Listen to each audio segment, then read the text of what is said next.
Mapagpalang araw po, I'm Jeremiah, here again for Daily Devotion.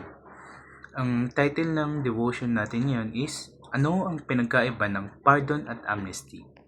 Jesus, Lamb of God. Kaya basahin natin ang verse for today, John 1 verse 29. The next day, John saw Jesus coming toward him and said, Look, the Lamb of God who takes away the sin of the world. Let's proceed na sa teachings. First is, the Lamb is our substitute.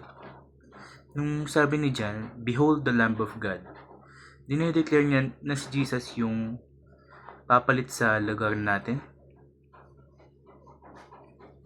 Walang yung mga hayop na sacrifice, hindi siya enough para ma-cleanse yung kasalanan ng tao eternally. Kaya nag-step in na si God. Kumbaga, yung penalty na hindi natin kayang bayaran, si Jesus yung umako noon para sa atin. And niligtas niya tayo at siya yung naging lamb sacrifice para sa atin. Hindi lang niya tayo tinulungan. He took our place para ma-cleanse tayo sa mga kasalanan natin. Next is, the lamb obliterates our sins. Sabi din ni John, who takes away the sin of the world. Hindi tinatago, hindi tinatakpan, or tinatanggal. Kung may kasalanan kang paulit-ulit mo nang ginagawa, si Jesus, hindi niya na yan i-replay and hindi niya pinaparamdam ng paulit-ulit yung guilt sa'yo. Kasi kapag may in-erase siyang kasalanan, wala na talaga yun, wala na yun sa lahat-lahat. Erase na talaga siya, absolute removal of your sins. And yun yung power ng Lamb. Kiniklear niya yung mga sin mo completely. Next is, the Lamb provides us amnesty. Yung amnesty, mas malalim siya sa pardon. Sa pardon kasi, pag sinasabi nun, mali yung ginawa mo pero pinapatawad na kita. And sa amnesty naman, kapag sinasabi natin amnesty, parang wala tayong ginawang kasalanan, parang wala tayong ginawa kahit ano. And erase na yun lahat.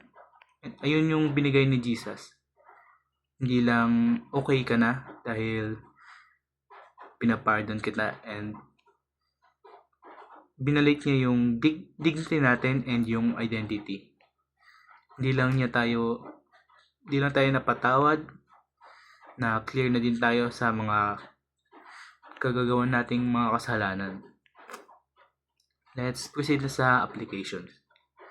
Do not just give a pardon, give amnesty. Kung paano ka tinrato ni Jesus, ganun mo rin tratuhin yung iba. Huwag lang magsabi ng okay na tayo pero may sama pa ng loob. Dapat piliin natin yung restoration and hindi lang tolerance. And dapat piliin din natin yung peace. Next is, delete every record of wrongs. Kung si Jesus, hindi siya naglilista ng mga kasalanan natin, bakit tayo maglilista ng kasalanan ng ibang tao sa atin? Dapat, papakawalan natin yung nakaraan or yung mga old resentments natin sa puso na makakapagpabigat lamang ng damdamin natin. And dapat hindi natin inuulit-ulit yung sakit. And yung love means erasing all the wrongdoings. Next naman is, devote yourself to following Jesus.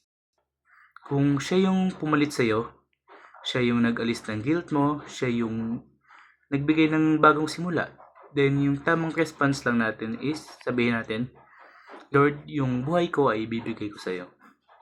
We should follow Him in daily habits, kung paano siya magsalita, kung paano niya tratuhin yung iba. And sa mga choices natin, dapat alamin natin kung ikakagalak niya ba ito. And dapat magmahal tayo ng mga tao, not out of pressure, but out of gratitude. Yun lamang po for our daily devotions. Sana may natutunan kayo. Thank you and God bless.